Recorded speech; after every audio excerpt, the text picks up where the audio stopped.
Senator from Missouri. Are we in a quorum call, Mr. President? We are not. Mr. President, we've got a lot of problems in America today.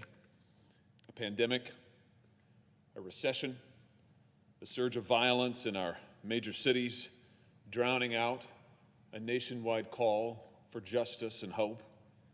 And we have work to do in this body and in this city to solve these problems and to heed that call. And our voters sent us here to make things better, to rebuild, to heal. But that's not what we're doing. No, for the last several weeks, my colleagues on the other side of the aisle and their allies in the media and some professional political activists on a payroll have been trying to divide us against each other, to paralyze us, to stoke resentment of our fellow citizens and hatred of this nation that we call home. It's really remarkable if you think about it. Just a few short weeks ago, we were united in outrage at the murder of George Floyd.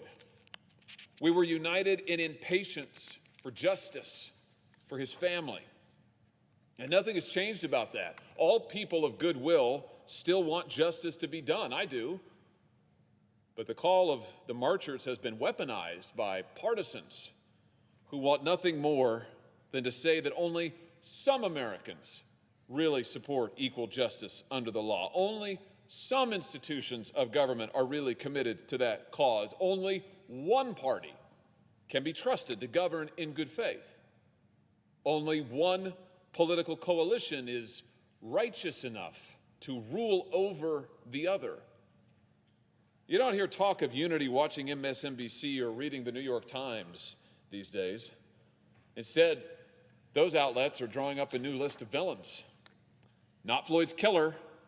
No, not him. We're way past George Floyd now, I guess. No, we're talking about new grievances, structural evils, endemic to America itself. The police, the military, the flag, oh, and of course the president. It's always about the president. Actually, what it's really about are the president's voters. It's about the people who elected him. It's about the red states, like mine. It's about the people who live there. The elite media, the woke mob, they don't like these people. And they want the rest of America to dislike them too.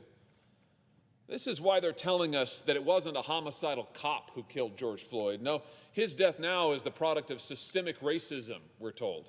And anyone who doesn't acknowledge their role in his death, anyone who doesn't bend their knee to this extreme ideology is complicit in violence.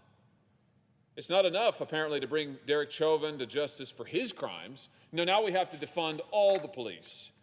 There is no scab they will not pick at, no divide they will not exploit, no controversy they will not gin up to make us hate each other. Well, we cannot take their bait.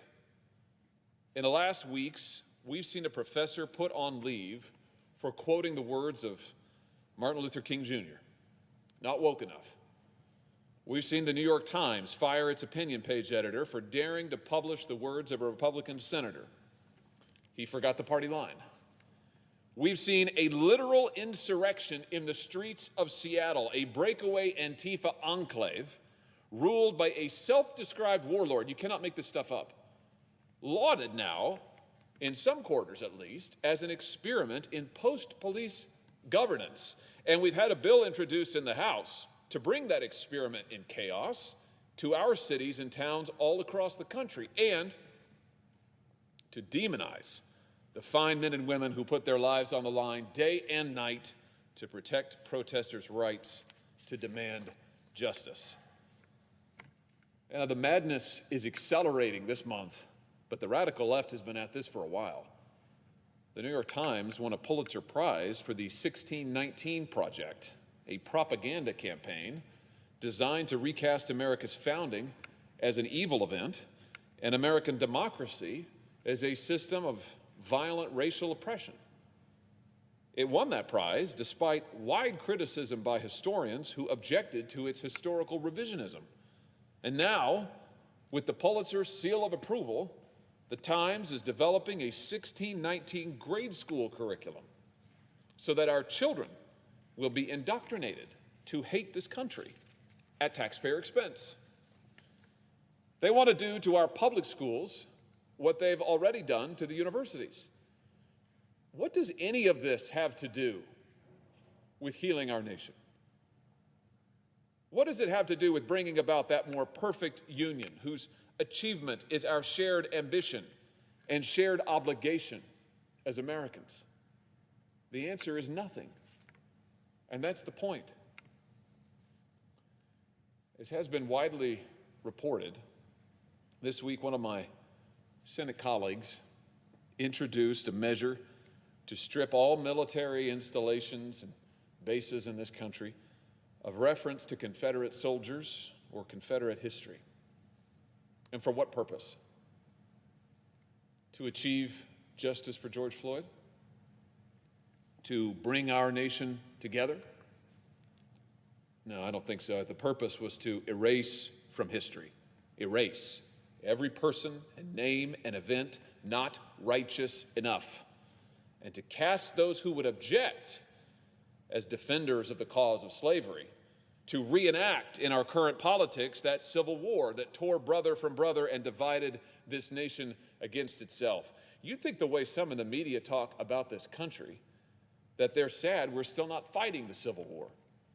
They would like us to fight a new civil war in our culture, day and night, without end.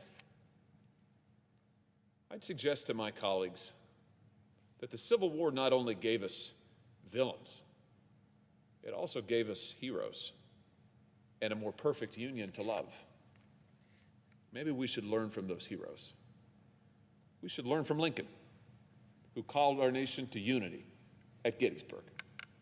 It is for the living, he told us, to be dedicated here to the unfinished work which they who fought here have thus far so nobly advanced, to be here dedicated to the great task remaining before us, that from these honored dead we take increased devotion to that cause for which they here gave the last full measure of devotion, that we here highly resolve that these shall not have died in vain, that this nation, under God, shall have a new birth of freedom, and that the government of the people, by the people, and for the people shall not perish from the earth.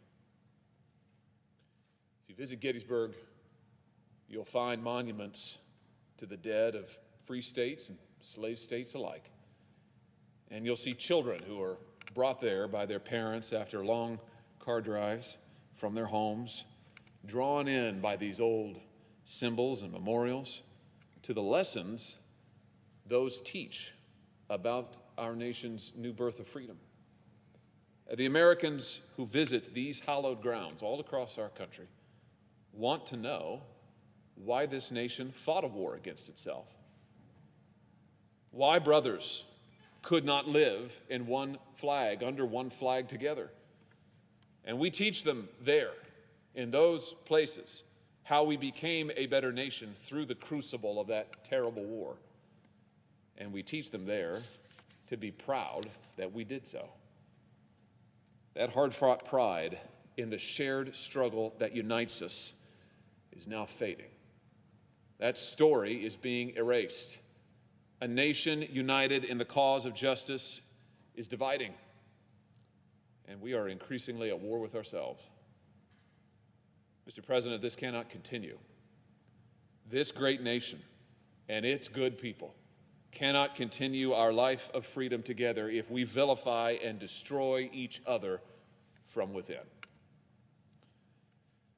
Now, before we vote on this floor on the National Defense Authorization Act, I will offer an amendment to undo this effort at historical revisionism.